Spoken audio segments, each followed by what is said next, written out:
તો આગળ વાત કરીએ, પાટીદાર અગ્રણી પરસોત્તમ પીપળિયા અંબાલાલ પટેલના સમર્થનમાં આવ્યા। તેમણે જણાવ્યું કે અંબાલાલ પટેલ સામે જો કોઈ કાયદાકીય કાર્યવાહી કરવામાં આવશે તો તેઓ કોઈ પણ પ્રકારની ફી લીધા વગર તમામ કાનૂની સહાય પૂરી પાડશે। પીપળિયાએ કહ્યું કે વિજ્ઞાન જાથાના જયંત પંડ્યાએ કાયદાકીય કાર્યવાહીની જે વાત કરી છે તે ઉતાવળમાં લેવાયેલું પગલું છે। તેમણે વધુમાં ઉમેર્યું કે અંબાલાલ પટેલની હવામાન આગાહીને અફવા ગણાવી શકાય નહીં। તેમની સામે કોઈ કાયદાકીય ગુનો પણ નથી બનતો। સાથે તેમણે એ પણ જણાવ્યું કે અંબાલાલ પટેલ કોઈ પણ પ્રકારનું વળતર લીધા વગર માત્ર જનહિતમાં આગાહીઓ કરી રહ્યા છે।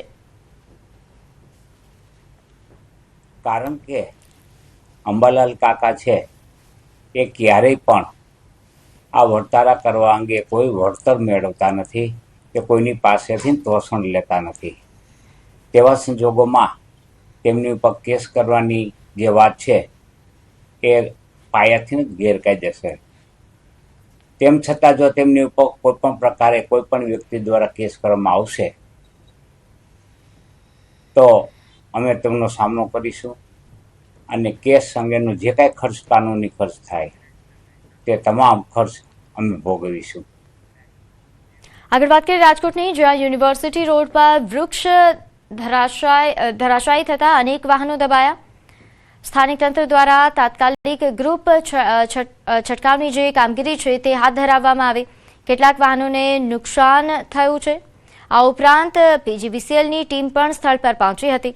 સામાન્ય વરસાદમાં જ વૃક્ષ ધરાશાયી થવાની ઘટનાઓ વધી રહી છે, તેના કારણે તંત્ર દ્વારા યોગ્ય કાર્યવાહી કરવામાં આવે તેવી પણ માંગ ઉઠી છે। તો રાજકોટનું આ બનાવ છે જ્યાં યુનિવર્સિટી રોડ પર આ પ્રકારે વૃક્ષ ધરાશાયી થયું। રાજકોટમાં સામાન્ય વરસાદમાં જ વૃક્ષ ધરાશાયી થયું છે અને આ વૃક્ષ ધરાશાયી થતાની સાથે જ કેટલાક વાહનો છે તે દબાયા છે। આ દ્રશ્યો જોઈ શકો છો, યુનિવર્સિટી રોડ પરના આ દ્રશ્યો છે। અહીંયા જે રીતે વાહન છે તે અત્યારે અહીંયા દબાયું છે। કેટલાક વાહનો છે તે વૃક્ષની નીચે દબાયા છે। અત્યારે જે રીતે ચોમાસાનો માહોલ જામ્યો છે અને વરસાદ આવતાની સાથે જ જે છે એ વૃક્ષો ધરાશાયી થવાની ઘટનાઓ પણ બનતી હોય છે, ત્યારે આ સીધા દ્રશ્યો જોઈ શકો છો। કેટલાક વાહનો છે તે વૃક્ષની નીચે દબાયા છે।